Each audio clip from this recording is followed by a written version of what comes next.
नमस्कार. अजून एका व्हिडिओमध्ये तुमच्या सगळ्यांचे मनापासून स्वागत. बऱ्याच दिवसापासून ना मला एक रेसिपी ट्राय करायची होती, ते म्हणजे नरम पाव. आणि मिस्टर तसेच मला बरेचदा बोलले होते पण की तू एकदा ते ट्राय कर घरी, तुला जमतंय का बघ.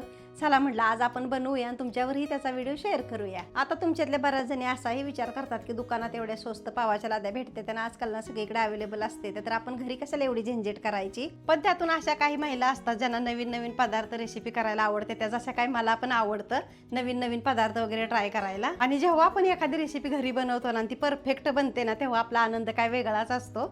म्हणूनच म्हटलं मी आज पावाची रेसिपी बनवणार आहे, तर ती तुमच्याबरोबरही शेअर करावी. तुम्ही ती नक्की ट्राय करा आणि हो, व्हिडिओ शेवटपर्यंत नक्की बघा आणि व्हिडिओला एक लाईक करायला विसरू नका. चला तर मग आता आपण व्हिडिओला सुरुवात करूया.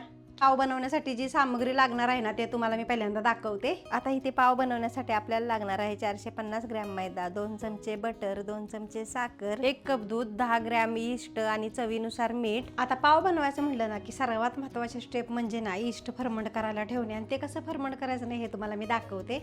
आणि त्याच्यासाठी इथं आपण घेतलं आहे 1 कप सोमवती दूध, साखर,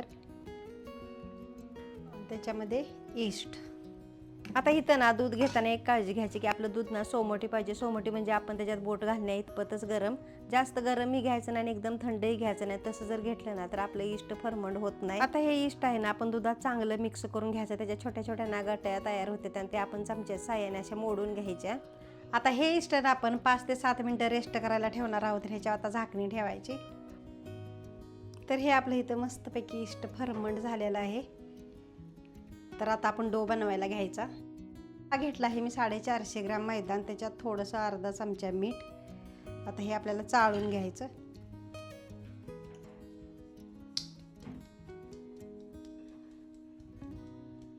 आता हे पीठ मळण्यासाठी ना आपण जे ईस्ट फर्मंट केले ना त्याचाच इथे वापर करणार आहे आपण. आता इथे बघा पिठाच्या तुलनेने ना आपण जे ईस्ट फर्मंट केलं ना ते खूपच कमी आहे, त्याच्यात काय आपला डो तयार होणार नाही. म्हणूनच आपण ना पीठ मळत मळत जसं आपल्याला लागेल ना तसं थोडं थोडं ह्याच्यात दूध ॲड करायचं. आणि दूध ॲड करताना ना ते नॉर्मल टेम्परेचरवरच पाहिजे, फ्रीजचं असलं तरी सुद्धा चालेल. आणि ह्याच्यासाठी ना तुम्ही पाण्याचा सुद्धा वापर करू शकता. आता जेव्हा असल्या रेसिपी असतात ना म्हणजे पाव, डोनेट, बोंबलोनीज, तर ह्याला ना पीठ मळणं खूप महत्त्वाचं असतं. आता असे पदार्थ बनवताना ना आपली कसरत म्हणजे पीठ चांगलं मळणं. पीठ जर चांगलं मळून झाले ना तर आपला पदार्थही छानच होतो. आता ह्या पिठामध्ये ना आपण 2 चमचे बटर घालणार आहे. आधी 1 चमचा घालायचं, थोडंसं मळायचं आणि नंतर 1 चमचा.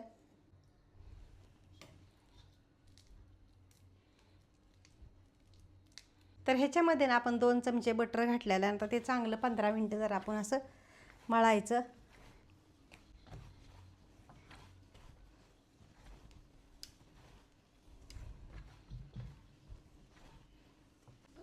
आता हा आपला डो इथं मस्तपैकी मळून तयार झालेला आहे. ह्याला ना 20 मिनिटं मळायला गेली.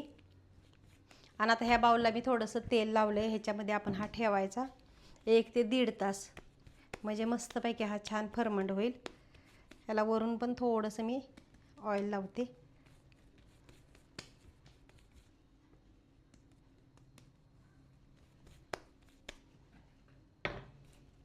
आता ह्याला ना मी रॅप पेपरनं रॅप करून ठेवते.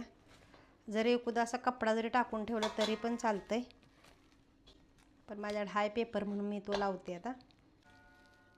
आता हा असा बंद केला. ह्याला आपण ना 1 ते 1.5 तास असंच ठेवायचं आहे, म्हणजे पीठ मस्तपैकी फर्मंट होईल.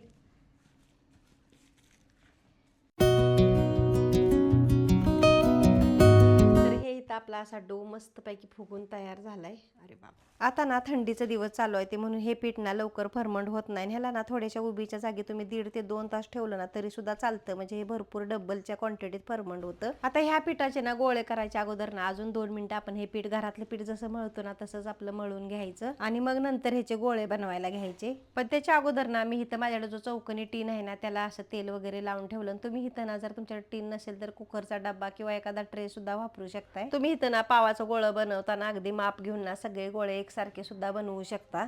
पण मी बनवताना ना अंदाजेच बनवले ते, त्यामुळे ना माझा एक छोटा एक मोठा असे गोळे तयार झाले ते.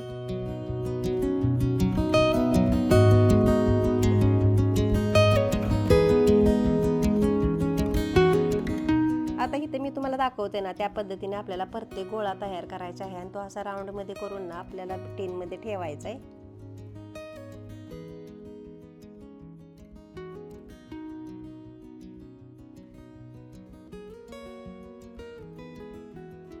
हे आता आता आपण अर्धा तासाचं झाकून ठेवणार आहे त्याला.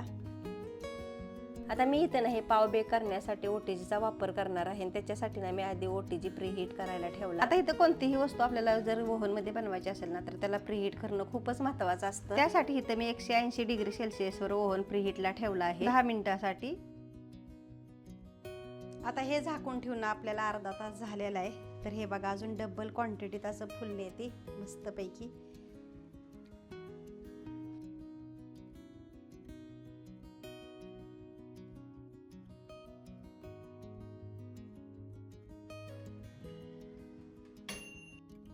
आता आपला ओव्हन इथे प्रीहीट झालेला आहे. हे पावाचे ट्रे आहेत ना ते मी आता बेक करायला ठेवले होते आणि त्याच्यासाठी ना ओव्हन मी 180 डिग्री सेल्सिअसवर ठेवलाय 25 मिनिटासाठी. आता ह्या ओव्हनला ना पारदर्शक टेम्पर्ड ग्लास असल्यामुळे ना आपण आजची वस्तू बेक होते ना ती स्पष्टपणे बघू शकतो. आणि हो, बेकिंगचे जेव्हा आपण पदार्थ बनवतो ना तेव्हा फक्त आपल्याला खायच्या रॉडच हिटिंगला ठेवायच्या, त्या वरच्या रॉड नाही.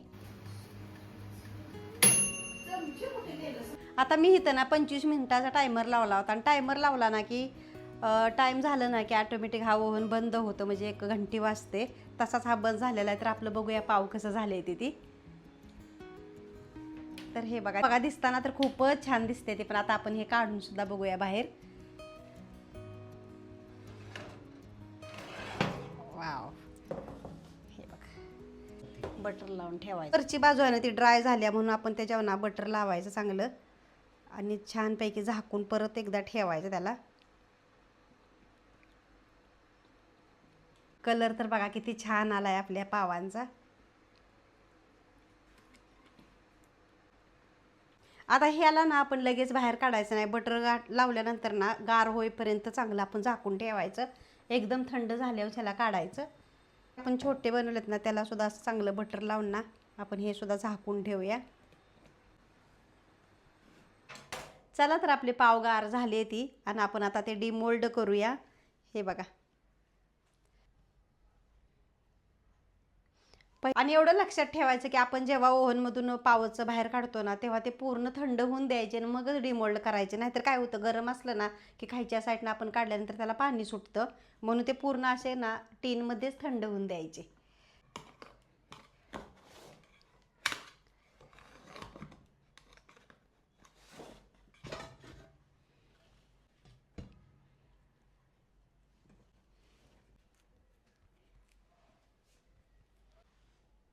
हे बघा मस्तपैकी आपलं पाव तयार झाली ती.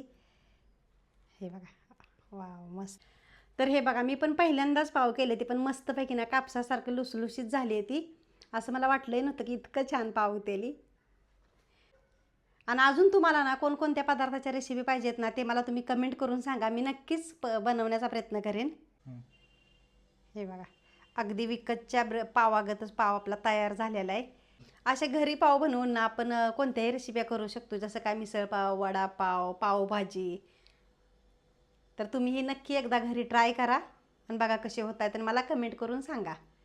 आता तुम्हाला बऱ्याच जणींना प्रश्न पडेल की मी हे बेक करायला कोणता ओव्हन वापरला. तर मी वापरला आहे आगारोचा 48 लिटरचा ओव्हन.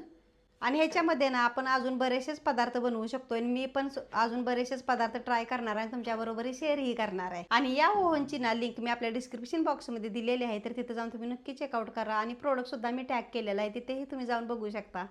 चला तर मग व्हिडिओ आवडला असेल ना तर व्हिडिओला एक लाईक नक्की करा आणि ही रेसिपी तुम्हीही ट्राय करायला विसरू नका. चला तर मग आपण भेटूया पुढच्या व्लॉगमध्ये. धन्यवाद.